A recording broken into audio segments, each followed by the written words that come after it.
The Adventures of Alice in Wonderland by Lewis Carroll.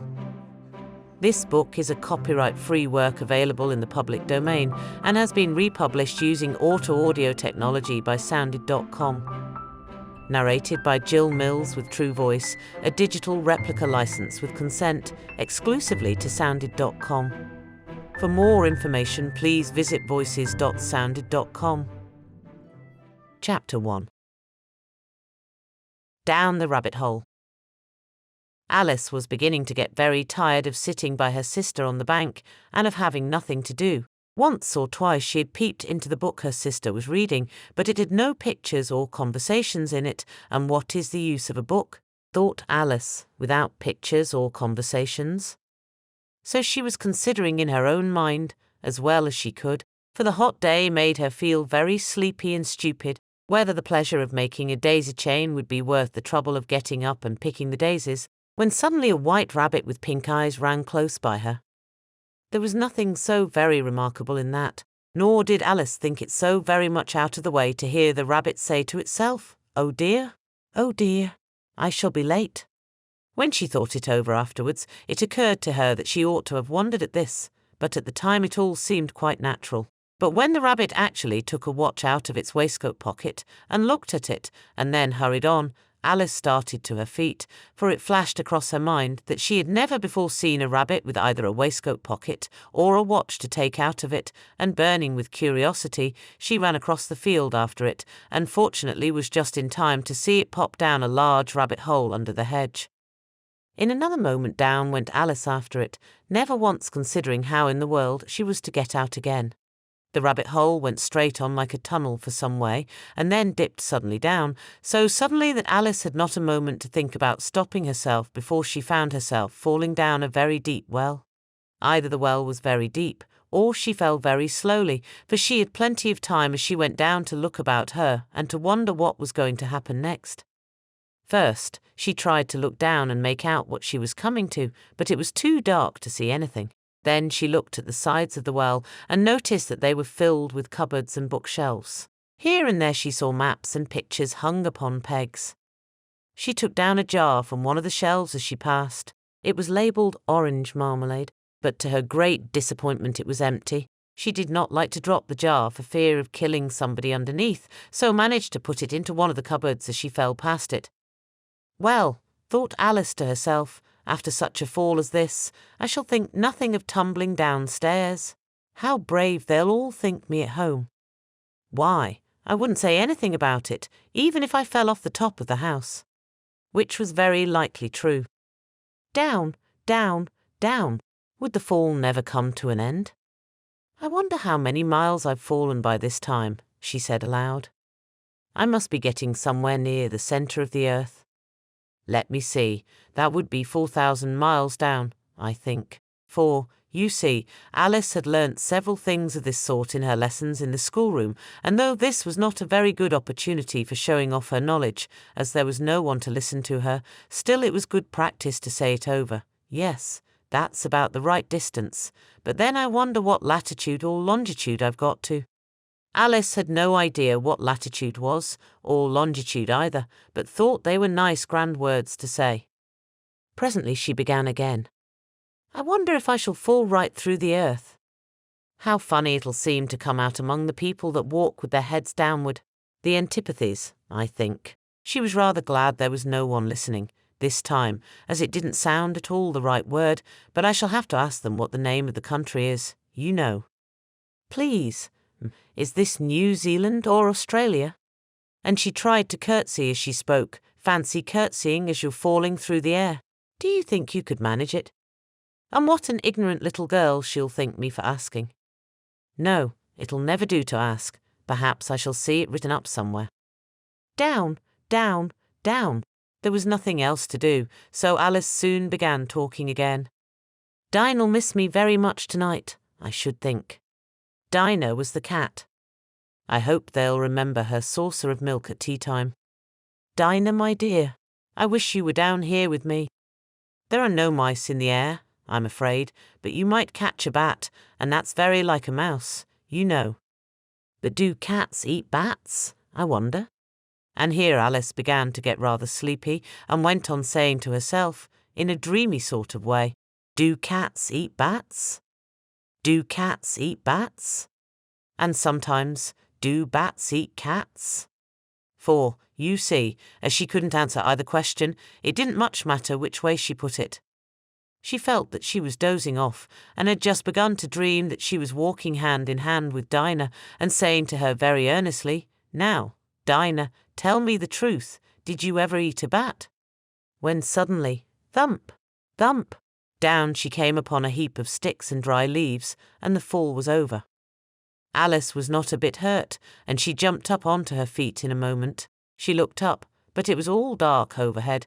Before her was another long passage, and the White Rabbit was still in sight, hurrying down it. There was not a moment to be lost. Away went Alice like the wind, and was just in time to hear it say, as it turned a corner, "Oh, my ears and whiskers, how late it's getting." She was close behind it when she turned the corner, but the rabbit was no longer to be seen. She found herself in a long, low hall, which was lit up by a row of lamps hanging from the roof. There were doors all round the hall, but they were all locked. And when Alice had been all the way down one side and up the other, trying every door, she walked sadly down the middle, wondering how she was ever to get out again. Suddenly she came upon a little three-legged table, all made of solid glass. There was nothing on it except a tiny golden key, and Alice's first thought was that it might belong to one of the doors of the hall. But, alas! Either the locks were too large, or the key was too small, but at any rate it would not open any of them. However, on the second time round, she came upon a low curtain she had not noticed before, and behind it was a little door about 15 inches high. She tried the little golden key in the lock, and to her great delight it fitted. Alice opened the door and found that it led into a small passage, not much larger than a rat hole. She knelt down and looked along the passage into the loveliest garden you ever saw. How she longed to get out of that dark hall and wander about among those beds of bright flowers and those cool fountains, but she could not even get her head through the doorway. And even if my head would go through, thought poor Alice, it would be of very little use without my shoulders. Oh, how I wish I could shut up like a telescope. I think I could, if I only knew how to begin. For, you see, so many out-of-the-way things had happened lately that Alice had begun to think that very few things indeed were really impossible. There seemed to be no use in waiting by the little door, so she went back to the table, half hoping she might find another key on it, or at any rate a book of rules for shutting people up like telescopes. This time she found a little bottle on it, which certainly was not here before, said Alice, and round the neck of the bottle was a paper label with the words "Drink me" beautifully printed on it in large letters. It was all very well to say, "Drink me," but the wise little Alice was not going to do that in a hurry. "No, I'll look first," she said, "and see whether it's marked poison or not," for she had read several nice little histories about children who had got burnt and eaten up by wild beasts and other unpleasant things, all because they would not remember the simple rules their friends had taught them, such as that a red-hot poker will burn you if you hold it too long, and that if you cut your finger very deeply with a knife, it usually bleeds. And she had never forgotten that, if you drink much from a bottle marked poison, it is almost certain to disagree with you sooner or later. However, this bottle was not marked poison, so Alice ventured to taste it, and finding it very nice, it had, in fact, a sort of mixed flavour of cherry tart, custard, pineapple, roast turkey, toffee, and hot buttered toast. She very soon finished it off. "What a curious feeling," said Alice. "I must be shutting up like a telescope." And so it was indeed. She was now only 10 inches high, and her face brightened up at the thought that she was now the right size for going through the little door into that lovely garden. First, however, she waited for a few minutes to see if she was going to shrink any further. She felt a little nervous about this, for it might end, "You know," said Alice to herself, "in my going out altogether, like a candle. I wonder what I should be like then." And she tried to fancy what the flame of a candle is like after the candle is blown out, for she could not remember ever having seen such a thing. After a while, finding that nothing more happened, she decided on going into the garden at once, but, alas for poor Alice! When she got to the door, she found she had forgotten the little golden key, and when she went back to the table for it, she found she could not possibly reach it. She could see it quite plainly through the glass, and she tried her best to climb up one of the legs of the table, but it was too slippery, and when she had tired herself out with trying, the poor little thing sat down and cried. "Come, there's no use in crying like that," said Alice to herself, rather sharply. "I advise you to leave off this minute." She generally gave herself very good advice, though she very seldom followed it, and sometimes she scolded herself so severely as to bring tears into her eyes. And once she remembered trying to box her own ears for having cheated herself in a game of croquet she was playing against herself, for this curious child was very fond of pretending to be two people. But it's no use now, thought poor Alice, to pretend to be two people.